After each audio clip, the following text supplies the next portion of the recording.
Messieurs, bonjour et Shabbat Shalom au micro de Radio Shalom Charles Lugassi. À l'émission Les Délices du Shabbat, aujourd'hui nous vous proposons de traiter de la question de la challah. Alors l'esprit du Shabbat commence avec sa préparation, c'est le vendredi après-midi que les préparatifs battent leur plein. On dit que celui qui se prépare le vendredi pourra profiter du Shabbat. C'est vers cette journée qu'il nous faut alors diriger l'essentiel de nos activités. Alors on devra se contenter le vendredi après-midi d'une légère collation afin d'exciter notre appétit pour le repas du soir.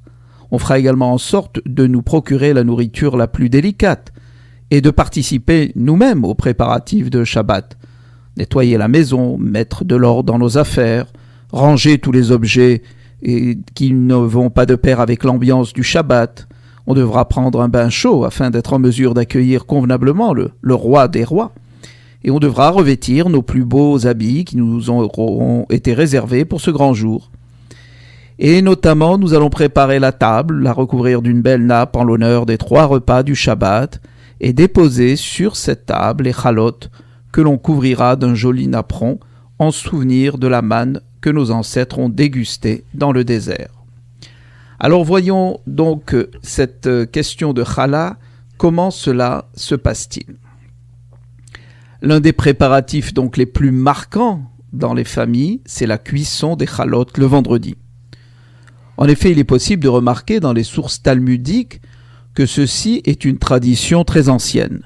Les mamans avaient l'habitude de faire une pâte qu'elles pétrissaient en l'honneur des différents repas du Shabbat. Le Chafetz Chaim, lui, déclarait que certaines femmes préfèrent acheter les chalotes chez le boulanger plutôt que les faire elles-mêmes. Eh bien, à son avis, elles abandonnent ainsi une très ancienne tradition et il va même jusqu'à dire que ça porte atteinte à l'honneur de ce grand jour qu'est le Shabbat. D'après certains décisionnaires, il est préférable de faire soi-même les chalotes, car le fait même de préparer une pâte pour en faire les chalotes constitue une partie essentielle des repas du Shabbat et un moyen par le biais duquel on prouve son attachement à l'honneur de ce grand jour. Pourquoi la challah? Eh bien, il est rapporté que c'est Chava, la femme du premier homme, de Adam, qui est la cause principale de la faute originelle et qui a entraîné la mort de l'être le plus important de la création. Et il semble que l'univers avait, à cette époque-là, atteint sa perfection avec l'arrivée du premier être humain, qui était l'essentiel de la création et le plus chéri par le Créateur. Adam était comparé à une challah, parce qu'Hachem l'a créé en insufflant son souffle dans un morceau de terre qu'il a prélevé de plusieurs endroits dans le monde, et en ayant fauté, Adam fit abattre sur l'univers tout entier, et plus particulièrement sur lui-même, une imperfection et une obscurité qui, jusqu'à nos jours, n'ont pas encore disparu. C'est la raison pour laquelle donc les femmes doivent s'efforcer de réparer cette faute en accomplissant spécifiquement cette mitzvah de Hafrashat Challah au moment de la faute originale. Alors il est préférable de faire les chalotes le vendredi en journée, mais en cas de nécessité, bien sûr, il sera possible de les faire dans la nuit, de jeudi au vendredi.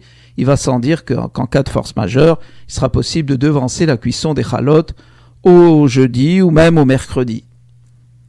Alors quelques détails concernant les chalotes. Les chalotes seront faites avec de la farine de bonne qualité. Certaines personnes ont l'habitude de faire des chalotes rondes et d'autres ont l'habitude de les faire allonger et tresser. D'après la Kabbalah, si les chalotes sont tressées, elles doivent être composées de 6 parties. Et de suite après la cuisson, on les placera sur la table en l'honneur du Shabbat. On disposera les chalotes de telle sorte que leur longueur soit face au chef de famille. C'est généralement comme cela qu'on les trouve sur la table. Voyons maintenant la question du prélèvement de la challah. Le prélèvement de la challah, c'est une mitzvah très importante et quiconque l'accomplit scrupuleusement, disent les Chachamim, méritera la bénédiction du Créateur. D'ailleurs, la phrase Zohi mitzvat hachala, c'est la mitzvah du prélèvement de la chala. La valeur numérique de chacune des lettres qui composent cette phrase correspond à 613, les fameuses 613 mitzvot de la Torah. Donc la mitzvah du prélèvement de la chala repose aussi bien sur les hommes que sur les femmes. Mais étant donné que ce sont les femmes qui se trouvent généralement le plus souvent à la cuisine, elles seront tenues pour responsables en cas de manquement à l'accomplissement de cette magnifique mitzvah. Il n'empêche pas que chaque mari devra veiller à ce que sa femme respecte chacune des halachot qui constituent cette mitzvah. L'accomplissement de cette mitzvah est obligatoire uniquement dans le cas où elle se présente à nous. Il n'y a pas d'obligation de faire une pâte pour en prélever la chala. La mitzvah de la Torah consiste à prélever la chala si et seulement si on est en présence d'une pâte qui contient une quantité de farine bien précise qu'on voudra pétrir. Et il n'y a aucune restriction à consommer régulièrement du pain ou des chalotes qui sont commercialisés, si la chala est prélevée conformément à la halacha. Cependant, de temps à autre, il est bon de pétrir une pâte afin d'en faire du pain et accomplir soi-même cette mitzvah qui est tellement importante. L'obligation de prélever la chala en faisant au préalable une bénédiction est en vigueur uniquement si la pâte contient au minimum 1660 grammes de farine.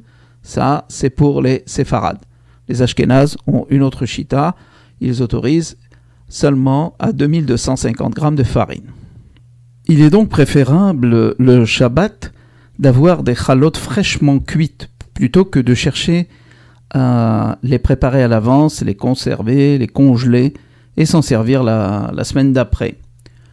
Donc je reviens au prélèvement de la chala. C'est une occasion, dit-on, propice pour faire les prières à Hachem. À ce moment-là, c'est la raison pour laquelle certaines femmes ont l'habitude de donner des pièces à la tzedaka ou d'allumer des bougies en l'honneur des tzadikim. Au moment de la bénédiction sur le prélèvement de la chala, il est d'usage de se tenir debout. Il est également préférable que le bout de pâte prélevé en tant que chala ne soit retiré qu'après avoir fait la bénédiction. Alors la prière qu'on doit faire dans les communautés séfarades et qui est tirée donc du Ben Ish Chai, c'est Baruch Ata Hashem Eloheinu Melech HaOlam Asher Kideshanu Bemitzvotav Vetzivanu Leafrish Chala Teruma. Après avoir retiré le bout de pâte en tant que chala, il faut dire la phrase suivante pour le sanctifier. Hare zo chala. Le bout de pâte qui est prélevé est ainsi en quelque sorte investi d'une certaine sainteté dont le profit est interdit. Il devra donc être brûlé à part pour ne pas qu'il rende inapte à l'utilisation les ustensiles qui entreraient en contact avec celui-ci. Il est possible de brûler la chala sur le gaz en l'enveloppant dans un papier d'aluminium et en retirant auparavant les grilles sur lesquelles sont posées les marmites au moment de la cuisson.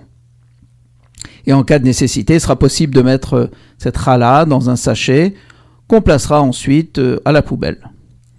Le prélèvement de la chala n'est possible qu'à partir du moment où l'eau et la farine se sont mélangées après le pétrissage pour former une pâte homogène et compacte.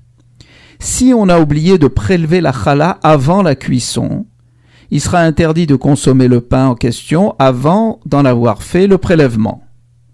Si on a oublié de prélever la chala et que les bougies de Shabbat sont déjà allumées, il sera encore possible de faire le prélèvement dans les 13 minutes qui suivent la shki'a, c'est-à-dire le coucher du soleil. Une fois cette limite dépassée, alors ce ne sera plus possible, les chalotes de Shabbat seront interdites à la consommation. Cette halakha, par contre, n'est valable uniquement pour une pâte ayant été pétrie en Israël. Par contre, ici, en dehors d'Israël, il sera tout de même possible de consommer les chalotes pendant Shabbat, à condition d'en laisser une quantité suffisante de laquelle on en prélèvera la chala. Bien entendu, ce prélèvement s'effectuera après la sortie du Shabbat. Une femme qui doit aller au mikvé, par exemple, le vendredi soir, pourra tout de même pétrir une pâte durant la journée, à condition de vérifier minutieusement qu'il n'y a pas de restant de pâte collé sur ses mains ou sur ses ongles.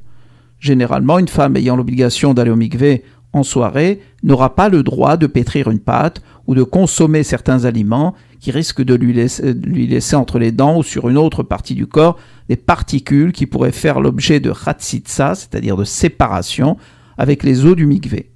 Cependant, cette restriction n'est pas en vigueur pour une femme qui a l'habitude de faire elle-même les chalot en l'honneur du Shabbat. Ainsi s'achèvent les délices du Shabbat.